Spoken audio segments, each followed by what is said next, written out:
Today's narrative is of a family belonging to the middle class. They had recently rented a new home. In this home was a mother, a son, and a daughter. The father already deceased. A big and thick Ficus religiosa tree stood outside this home. The son of this home had a tendency, drunkenness, drinking, and so on. When they had shifted to this house, the daughter was 11 years old. Now she had become 15. Mother said to her son one day, "I have heard that during the night your sister is speaking to someone." Son said, "Mother, what are you telling me? To whom did you see her speaking?" Mother said, "I went to find out once. I could not hear a voice, but I felt that she was speaking to someone." Son said, "All right, if that's the case, I'll catch her red-handed." Night came. Around 2 a.m., the son decided to check who his sister spoke to. At that hour, he saw his sister leave her room, step outside into the courtyard, open the main door, and walk out of the house. He quietly followed her, making sure she wouldn't notice. She halted beneath the Ficus religiosa tree outside and lingered there, as if conversing with someone. The brother noticed this, but the one she was conversing with was not there at all. He approached closer. His sister appeared not to notice him, as if she was in a trance-like state. She paid him no attention, went back inside the house, went back to her room, and lay on her bed. The brother was just thinking. She went out,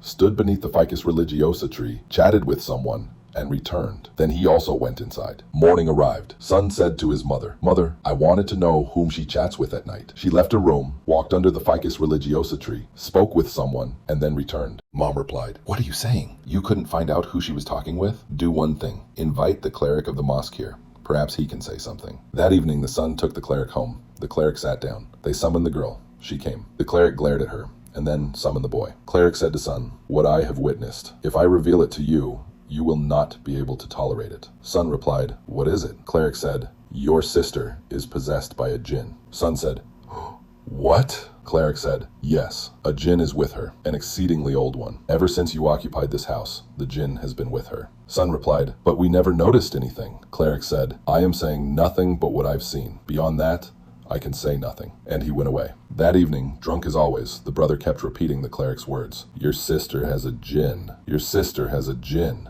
He entered her room. She was seated on the floor, eyes wide open. Son said to her sister, "Why do you pursue my sister? Leave her alone. If you don't, I'll hurt you. Before it's too late, leave her life." But there was no answer. Each evening, the sister's routine was the same. She exits her room, approach the tree, speak to someone unseen, return, and sit on the floor. And each evening, the brother faced the invisible, pleading, "Leave my sister's life." 3 months passed like this. Then one evening, after his sister returned from the tree and sat down once more, the brother sat in front of her and declared, "3 months have gone by. Listen to me now. I've been telling you from the beginning. Leave her alone." Then she replied, but her voice wasn't normal. Her voice was deep and masculine. She said, "How do I leave her? When you came here, she was 11. Today, she is 15. Since then, I was in love with her. How can I leave her?" Son asked, "What do you want? Tell me." She said, "If you want me to release her, then you have to give me something in return. You have to make friends with me." Son replies, "If I befriend you, will you depart from my sister?" She said, "Yes, and we jinns are bound to keep our word. One condition though, you must never tell anyone of our friendship." Son replied, "I accept." And they became friends. From that night on, the sister stayed in her room. The brother thought, "Yes, she's free now." But the jinn whispered, "Now we are friends. But remember, if you ever tell anyone, the price will be very heavy." Days went by. Then one evening, after drinking with his friends, the brother slipped.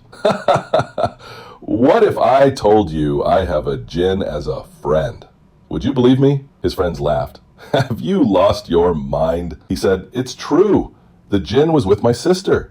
I set her free, and he's my friend now." Later that night, sometime around 2:30 a.m., the brother woke up to visit the bathroom. When he went, he noticed water spilling out of the pipe but not going away. He inserted his hand inside to remove the obstruction. The instant he did, something caught his hand. The pipe split. He yelled, attempting to escape. His mother and sister came running in.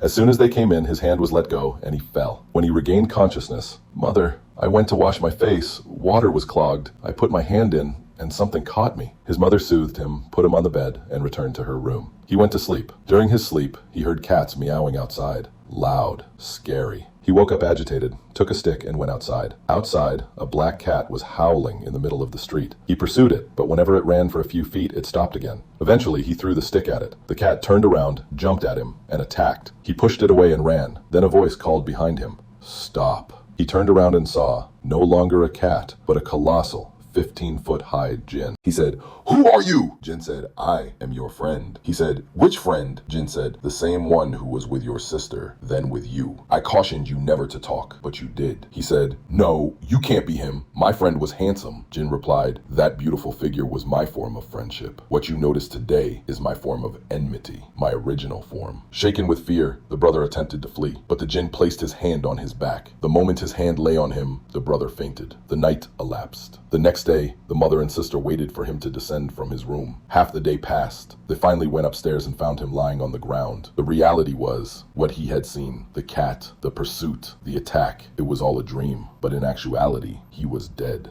His body had scratches, patterns of cat claws all over it. The Jinn had murdered him in his sleep through that nightmare. Thanks for watching. Subscribe for more horror and interesting events like this.